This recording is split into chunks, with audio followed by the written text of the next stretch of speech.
Welcome to Inside the Castle, the podcast that goes behind castle doors to have real conversations with real people about solving the nation's toughest challenges. I'm one of your hosts today, Aaron Snyder. And I'm Angie Fryermuth. Today we are wrapping up the last part of our three-part series celebrating the 200th anniversary of the Corps Civil Works. In our first episode, we discussed the origin of the Corps from 1802 to 1824. And in the second, we discussed the early Corps from 1824 to 1865. Today, we're going to take a big leap. In this third and final episode, we're going to be talking about the Corps from 1865 to today, a period of about 160 years.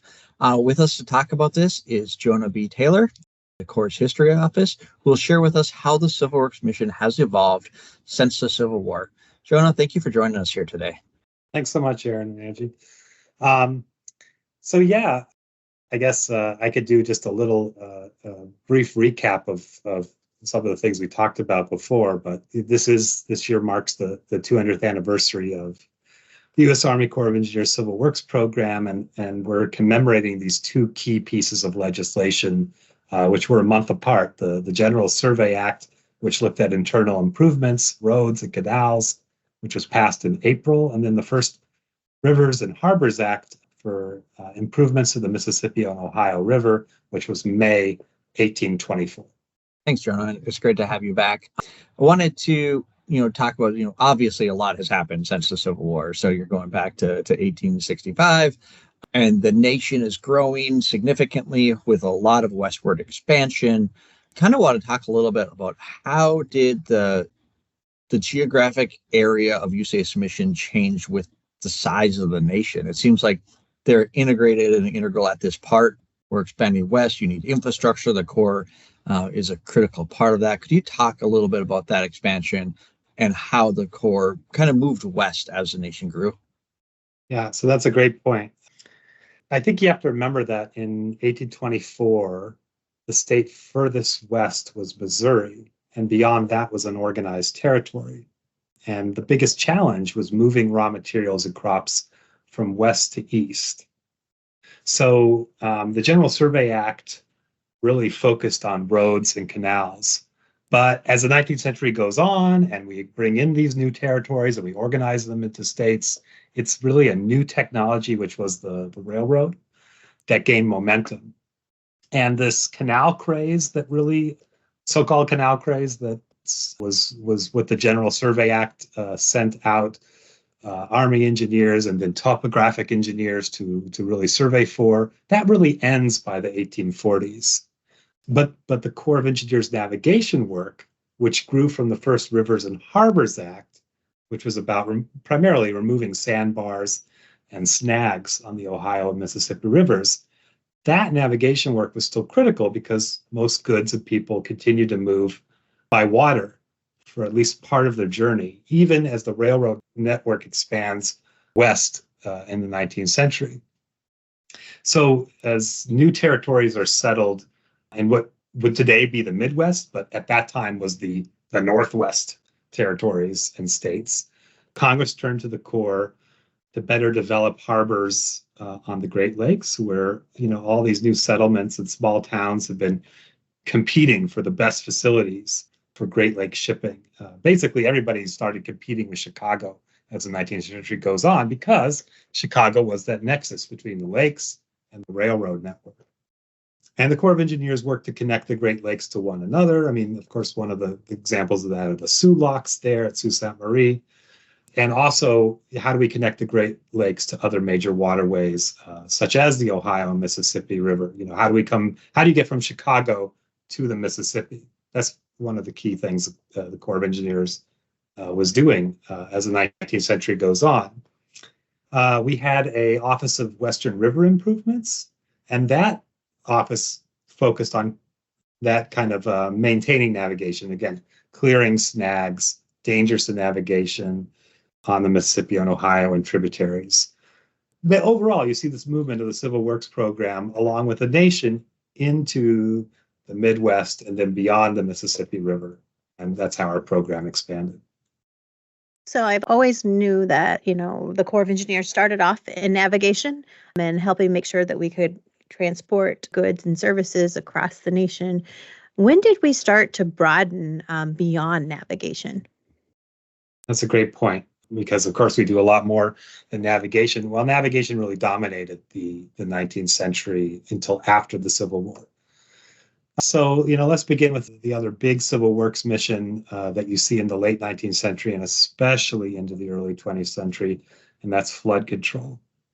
In the late 19th century, there were some Corps of Engineers flood control projects, such as here in Washington, D.C., with the Potomac River and the Southwest waterfront and West Potomac Park, creating making sure that that channel was clear. That was a flood control project, but it was sort of sold to Congress as a navigation project. It was justified in those terms. But what we were really doing by building the tidal basin and reclaiming land at the Potomac was trying to protect the city from flooding. But that, again, was not an official mission of the Corps of Engineers. So when you get to the early 20th century, as areas along rivers were more densely settled and farmed, and there were some truly catastrophic floods that basically Congress couldn't ignore. And by the way, overall, the population of the United States had doubled from about 36 million to more than 70 million in those last 30 years of the 19th century. So we have an overall population 70 million by 1900.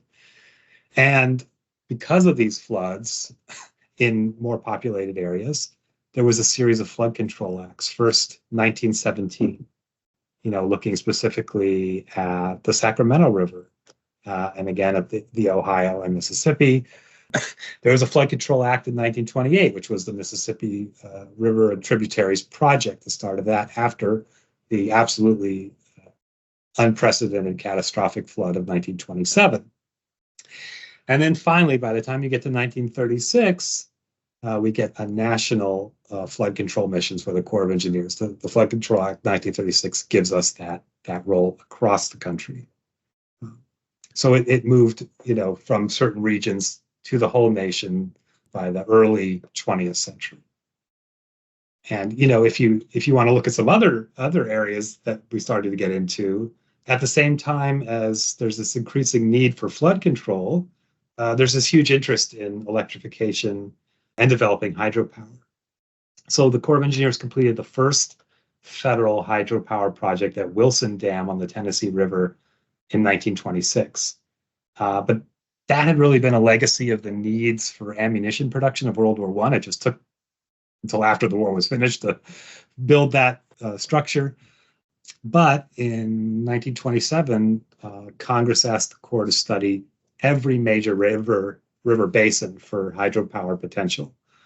So over the next decade, the Corps completed most of these studies and said at the time that most of those rivers weren't really worth the national investment. I think these were called the 308 reports, and I think out of 127 of them, only 16 were favorable. But basically, the genie was out of the bottle. Private companies had already begun developing dams for hydropower all over the country. And in the West, you have this new Bureau of Reclamation that was sort of busy doing the same thing, combining water supply, flood control, and hydropower. So the Corps had to get into the hydropower business as well. So you put those two things together, flood control and hydropower, and you begin to get closer to what we call multi-purpose planning by the time of the New Deal era in the late 1930s.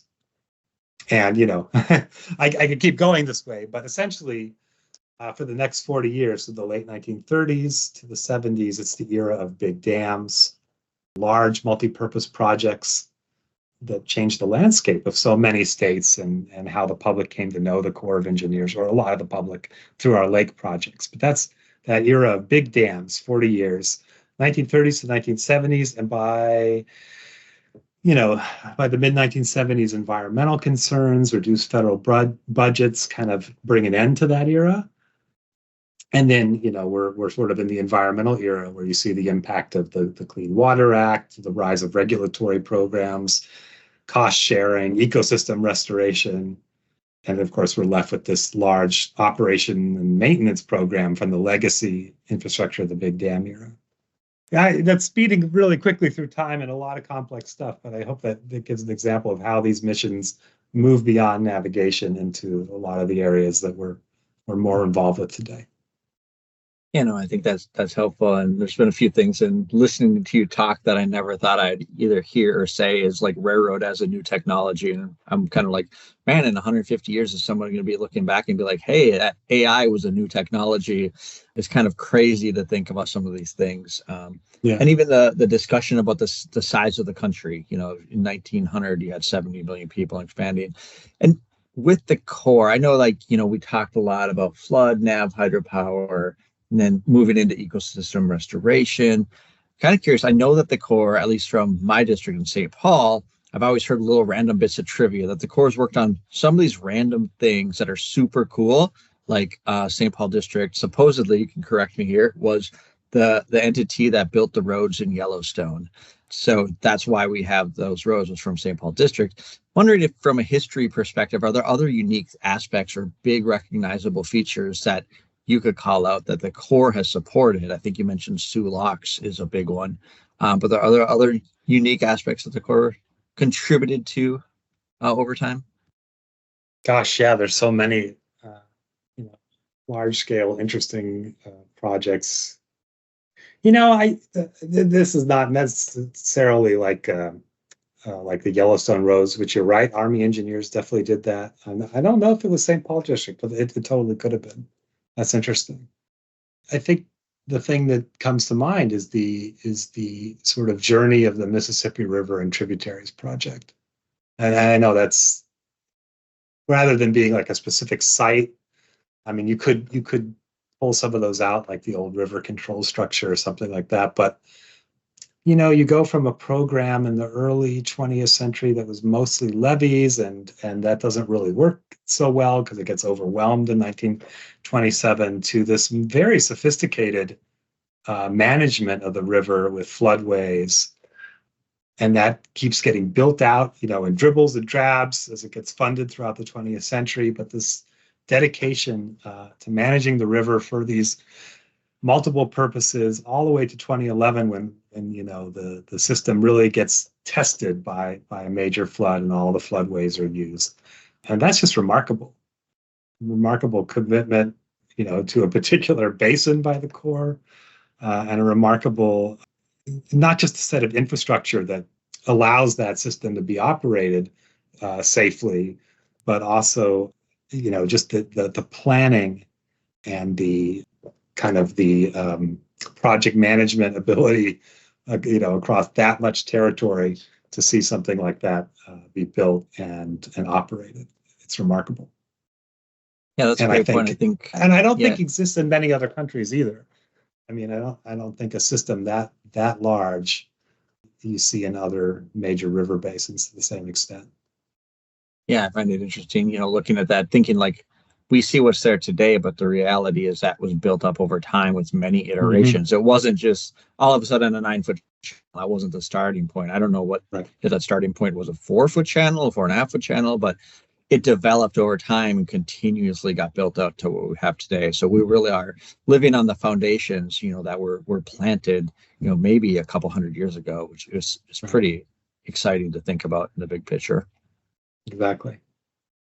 So I know in our previous episodes, we talked a little bit about the role of the federal government. I think we talked a little bit about some challenges, maybe even between like the federal government and state rights and who's doing projects and infrastructure. Post-Civil War, did the role of the Corps or the role of the federal government in civil works keep coming up as an issue, or was that kind of settled in the earlier years? So you're right. 200 years ago, there were these significant constitutional questions about whether or not the federal government had a role in paying for internal improvements and infrastructure that might benefit one region more than another, because states were competing with each other before that. And sure enough, those same questions came up as the Corps tried to move beyond navigation into other missions. Could the federal government pay for flood control that had no connection with interstate commerce? Because like I said, here on the Potomac, we tried to do a flood control project in the name of keeping the Washington Channel open for commerce. but it was really a flood control project. So if we were actually just going to say this is going to be for flood control only, or flood control and other purposes, but flood control primarily, can the federal government have that role? And in that case, flood control really meant levees, which were also part of improving navigation on the Mississippi as well, maintaining the channel. So it gets a little complicated, the relationship. But certainly that constitutional question was asked in Congress in the early 20th century in 1917 with that first Regional Flood Control Act. And I think in general, the voices were not as loud because some of that had been answered. And it's also, I think, because the federal government itself had grown so much since the time of the General Survey Act. So, you think it's about 100 years between the General Survey Act and the 1917 Flood Control Act. And already, by the First World War, 1917 as well, for the American entry into the First World War, we're used to a larger, more bureaucratic government that managed, these really sort of demanding and complex affairs of a nation that was a world power at that point. And so I just think you can see that in the congressional debates, but it's not as much a point of a contention. But it certainly gets asked. Yeah. By the way, I just could add something else.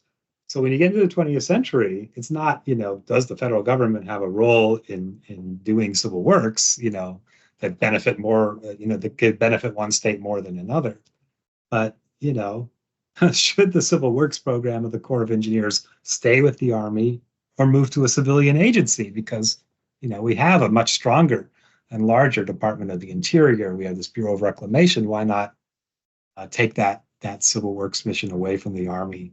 And so we've had to make the case for this unique role of the Army in civil works, which is unique in the world. We've had to make that case several times since the 1920s.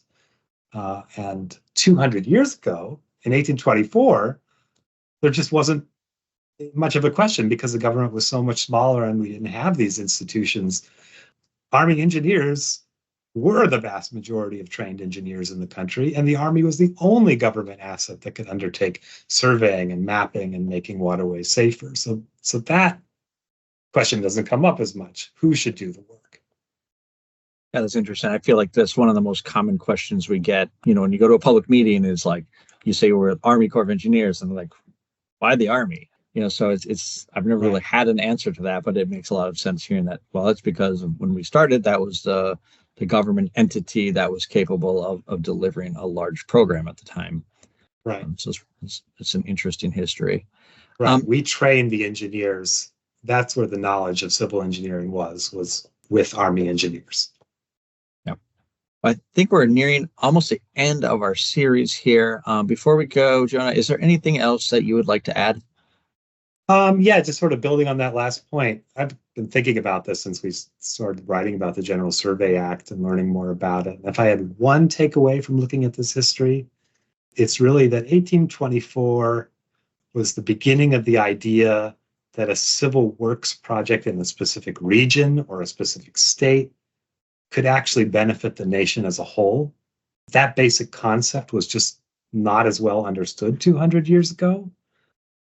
Because people's identities are with their states, and there was an idea that any infrastructure in one state would help that area win over another, and so there was just a lot of concern about federal investment benefiting one state over another.